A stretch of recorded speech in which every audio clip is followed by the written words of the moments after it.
চট্টগ্রামে রমজানকে ঘিরে বেড়েছে নিত্যপণ্যের দাম।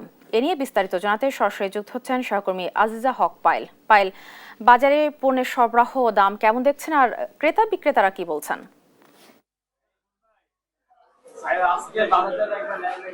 রিপা, আপনাকে ধন্যবাদ। রমজানের শুরু থেকেই কিন্তু লেবু, বেগুন এবং কাঁচামরিচ মানুষকে একটু কাঁদিয়েছে, তবে কিছুটা নাগালের মধ্যে এসেছে লেবু, বেগুন এবং কাঁচামরিচের দাম।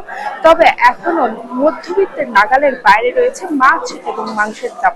তবে চট্টগ্রামের বাজারে মাছের সরবরাহ কিন্তু বেশ দেখা যাচ্ছে, একেবারে সুন্দর করে মাছে সাজানো রয়েছে। তবে ক্রেতারা বলছেন যে মাছের দাম রমজানের শুরু থেকে এতটা বেড়েছে তা মধ্যবিত্তদের একেবারে নাগালের বাইরে। যদিও সেহরিতে মানুষের একটু মাছের চাহিদা থাকে, তবে আমিষের অভাব পূরণে ঘাটতি রয়েছে মধ্যবিত্তের। তবে কিছু কিছু মাছ সরবরাহ কম থাকায় বাড়তি দামে বিক্রি করতে হচ্ছে বলে জানিয়েছে এখানের বিক্রেতারা। তারা বলছিল যে তারা যেখান থেকে আসলে ফিশারি ঘাট থেকে মাছ সংগ্রহ করেন সেখানে আসলে মাছের ঘাটতি রয়েছে। তবে কি কারণে মাছের ঘাটতি রয়েছে একটু আমরা সরাসরি তাদের কাছ থেকে জানতে চাইবো। মাছের দাম বাড়তি কেন এবং কেন সরবরাহ কম রয়েছে জানাবেন। রমজান মাস তো এখন মনে করেন বেচা কিনা একটু কম, মানুষ সেহরির সময় মাছ দিয়ে ভাত খেতে চায়, অল্প অল্প খায়, এই জন্য একটু ব্যবসা খারাপ। মাছ আছে, সামুদ্রিক মাছ একটু শর্ট, তারপরে আল্লাহর মধ্যে ভালোই আছে, খারাপ না, কিন্তু দাম সীমিত। কাস্টমার তো পাচ্ছি না, সেল করতে পারতেছি না। মাছের রেট তো ভালো আছে কিন্তু সেল তো করতে পারতেছি না, ঠিক আছে। এবং ইফতারি রমজান মাস ঈদের পর আবার ভালো হয়ে যাবে ইনশাআল্লাহ।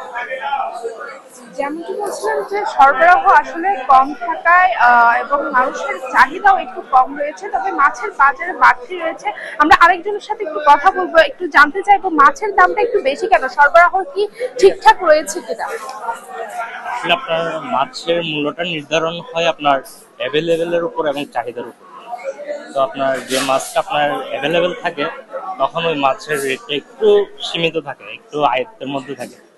আর যে মাছটা অ্যাভেলেবেল থাকে না ওই মাছের রেটটা সবসময় বাড়তে থাকে। যেমন আপনার মনে করেন সামুদ্রিক মাছটা, এটা সবসময় পাওয়া যায় না, তো তখন ওই মাছের রেটটা একটু বাড়ে। আর যেটা যেমন 12 মাস পাওয়া যায়, যেমন আপনার রুই, কাতল, পাবদা মাছ বা যে মাছগুলো চাষ হয় নদী খালের মাছ, ওইগুলো আপনার একদম আয়ত্তের মধ্যে থাকে, ওই মাছের রেটটা একদম সীমিত থাকে। এটাই মূলত থাকে। আসলে যেমনটি শুনছিলেন মাছের চাহিদা অনুযায়ী কিন্তু সরবরাহ কম থাকায় সামুদ্রিক মাছের, যার কারণে কিন্তু দামটা একটু বাড়তি রয়েছে।